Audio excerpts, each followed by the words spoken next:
ఈ ఒక రంగం దానికున్న అనుబంధ రంగాలు, దాని మీద ఆధారపడే రంగాలు ఒక 4, 5, 6 ఉంటాయి. రియల్ ఎస్టేట్‌కి సంబంధించి దాదాపు ఒక 28-29 రంగాలు దీని మీద ఇంపాక్ట్ అయ్యి ఉన్నాయి. కరెక్ట్ అండి. కానీ ఇండస్ట్రీ హోదా ఇవ్వటానికి ఎక్కడ అడ్డంకిగా ఉంటుంది? ఇంతమంది ఆధారపడుతున్న ఈ రంగం పైన ఇండస్ట్రీ హోదా ఇవ్వటానికి సమస్య ఏంటి? అంటే second largest employment generation and major contributor is real estate అండి. అవును. అంటే రియల్ ఎస్టేట్ అంటే ఓన్లీ ఇండ్లు కట్టి అమ్మేదే కాదండి. రియల్ ఎస్టేట్ అనేది చాలా vast and it's an ocean అది. అవును. ఇప్పుడు హాస్పిటాలిటీ ఎట్లయితే అంటామో అన్ని రకాలుగా ఉంటుందో రియల్ ఎస్టేట్లో కూడా కమర్షియల్ రియల్ ఎస్టేట్ ఉంటుంది, లార్జ్ అన్ని ఏదైనా కూడా రియల్ ఎస్టేట్ దీంట్లోకి వస్తుంది.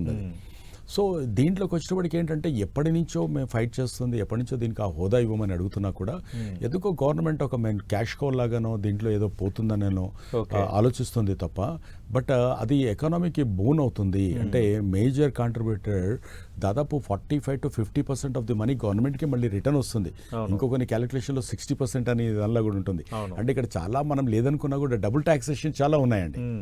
ఇప్పుడు మనకి సినరేజెస్ అని ఉందండి, అక్కడ మోస్ట్ ఆఫ్ ద ఐటమ్స్ మనకు కాంక్రీట్ ఇవే మనం డైరెక్ట్ తీసుకుంటున్నాం, కానీ ఓవరాల్ గా మళ్ళీ సినరేజెస్ చార్జ్ చేసేస్తున్నాం. దీని మీద సపరేట్ గా కనుక ఒక డిబేట్ జరిగి దీని ఇంట్రికసీస్ దీంట్లో ఉన్న ఇంపాక్ట్ వల్ల స్టేట్ ఎకానమీ ఎక్స్చెకర్ కానీ సెంట్రల్ ఎక్స్చెకర్ కానీ ఎంత బెనిఫిట్ వస్తుందని అర్థం చేసుకోకపోతే కష్టం. అది ఇండస్ట్రీ హోదా ఇచ్చి తీరాల్సిందేనండి. ఆలోచించాలి, స్టేట్ గవర్నమెంట్స్ ఆలోచించాలి, స్టేట్ గవర్నమెంట్స్ నుంచి సెంట్రల్ గవర్నమెంట్ కూడా రిప్రజెంటేషన్ వెళ్ళాలి. ఇప్పుడు ఏది వాళ్ళకు వచ్చినటువంటి కొన్ని పాయింట్స్ మీద వెళ్ళి ఇస్తున్నారు తప్ప ఇలాంటి ఇంపార్టెంట్ ఫ్యాక్టర్స్ లో స్టేట్ గవర్నమెంట్స్ కూడా వెళ్ళి రిప్రజెంటేషన్ సెంట్రల్ గవర్నమెంట్ కి ఇస్తున్నది లేదు ఇక్కడ. ఓకే సార్, బ్యాంకుల సైడ్ నుంచి ఏం చేస్తే బెస్ట్ సార్? యాజ్ ఎ రియల్టర్గా ఒక ఇండస్ట్రీలో పెద్దగా మీరు ఏం కోరుకుంటున్నారు? అంతా సవ్యంగానే జరుగుతుంది, ఇంకా బ్యాంకులు ఈ విధంగా ఉంటే ఇంకా మాకు సేల్స్ పెరుగుతాయి, మరికొంతమందికి ఇల్లు అనేవి సాక్షాత్కారం అవుతాయి అన్న ఆలోచన ఏమైనా ఉందా?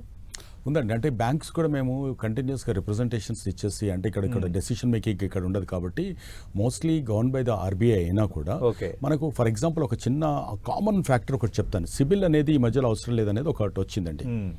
సిబిల్ ఎందుకంటే అది ఎప్పుడో 6 months అవుతుంది, దాంట్లో ఉంది జస్టిఫికేషన్ లో కూడా కొన్ని అడుగుతున్నారు. అందులో చాలా సిల్లిగా ఏంటంటే ఒకసారి మీ క్రెడిట్ కార్డ్ ఏదో రిజెక్ట్ చేస్తారు, మీరు దాంట్లో ఏదో కనపడుతుంది, దాన్ని జస్టిఫికేషన్ అనేది పర్సనల్ గా పోయి మనం ఆడియన్స్ ఇచ్చుకునే ఛాన్సెస్ కూడా అక్కడ కొన్ని కనపడట్లేదు. సిబిల్ స్కోర్ అప్డేషన్స్ ఇమీడియట్ కావు. సో అది దానికి నష్టం జరిగిపోతుంది అది. సో ఇక్కడ వచ్చేటప్పటికి ఏంటంటే అది ఆర్బీఐ రూల్ ఉన్నా కూడా banks are not following that rule. Situations ను అర్థం చేసుకుని ముందుకు వెళ్ళకపోతే, బ్యాంక్స్ కనుక వెళ్ళకపోతే ఇది జరిగే పని కాదు. అలా దాదాపు ఒక 30-35% ఆఫ్ ద పీపుల్ వాళ్ళు పాపం గవర్నమెంట్ మన బ్యాంక్ లోన్స్ కు దూరం అయిపోతున్నారు. దీన్ని ఎన్బిఎఫ్సిస్ ఆర్ ఎక్స్ప్లాయిటింగ్. ఎన్బిఎఫ్సిలో ఏదో ఒక రీజన్ తోటి though they comes under the RBI, వాళ్ళు ఎక్స్ట్రా రేట్ అంటే ఇక్కడ ఉన్నటువంటి మనము రేట్ ఆఫ్ ఇంట్రెస్ట్ కు almost double rate of interest దాదాపుగా, అంటే హిడెన్ కాస్ట్లు అది ఇది పెట్టుకుంటే డబుల్ అవుతుంది. సో దాని పరివిలోకి వస్తున్నారు. దీన్ని అడ్రస్ చేశారు సార్ మీరు? ఇచ్చాం కానీ వాళ్ళు chief general manager of CGM of SBI వీళ్ళకన్నీ ఇచ్చాం. బట్ ఇవన్నీ ఏంటంటే వాళ్ళు ఓన్లీ కొరియర్ జాబ్ ఇచ్చేయగలుగుతారు. వాళ్ళు ఫార్వర్డ్ సెంట్రల్ గవర్నమెంట్ తీసుకోవాల్సిన ఇనిషియేటివ్ అండి. దీని మీద ఒక పాలసీ డెసిషన్ లాగా గట్టిగా చెప్పి అయితే లాస్ట్ టైం జిఎస్టీ వచ్చినప్పుడు గట్టిగా వార్నింగ్ ఇచ్చారు. ఆ మిడిల్ క్లాస్ లో ఉన్నటువంటి వాళ్ళకి పాపం వాళ్ళకి ఏంటంటే ఫిక్స్డ్ ఇన్కమ్ ఉన్న తర్వాత ఏదో చిన్న సాధక బాధకాలు ఉంటాయి, కొన్నిసార్లు స్లిప్ అవుతారండి. ఒక ఎంప్లాయర్ ఎంప్లాయర్ సరిగ్గా టైంకి జీతాలు ఇవ్వకపోతే ఆ ఈఎంఐ మిస్ అవుతుంది, నెక్స్ట్ టైం లేట్ అవుతుంది. అసలు మోస్ట్ ట్రస్టెడ్ పీపుల్ ఎవరు అంటే మిడిల్ క్లాస్ హౌసింగ్ లోన్స్ వాళ్ళండి. వాళ్ళు ఇంటెన్షనల్ అండ్ విల్ఫుల్ డిఫాల్టర్స్ కాదండి.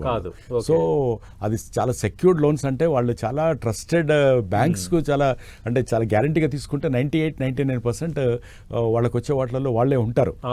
మా సైడ్ నుంచి కనుక ఆలోచిస్తే ఒక్కసారి దాన్ని అప్రూవల్ ఇచ్చిన తర్వాత కొంచెం లిబరల్ గా కొంచెం ఫాస్ట్ ట్రాక్ లో, అంటే 45 days 2 months 3 months times slot నుంచి కొంచెం తక్కువ కమిటీస్ తక్కువగా ఉన్నటువంటి వాటిలలో వాళ్ళు కూడా ఒక లిస్ట్ అంతా అయిపోయిన తర్వాత మళ్ళీ ఇంకో కొత్త లిస్ట్ వస్తుంది అప్రూవల్స్ కోసం. మళ్ళీ అలా కాకుండా అంటే బ్యాంకుకి సంబంధించి సంస్కరణకు సంబంధించి కేంద్ర ప్రభుత్వం ఖచ్చితంగా అడ్రస్ చేయాల్సింది ఉంది. సో అది కనుక జరిగితే సో ఆ లూప్ అనేది ఏదైతే ఉందో ఆ లూప్ అనేది కరెక్ట్ గా ఉంటుందండి.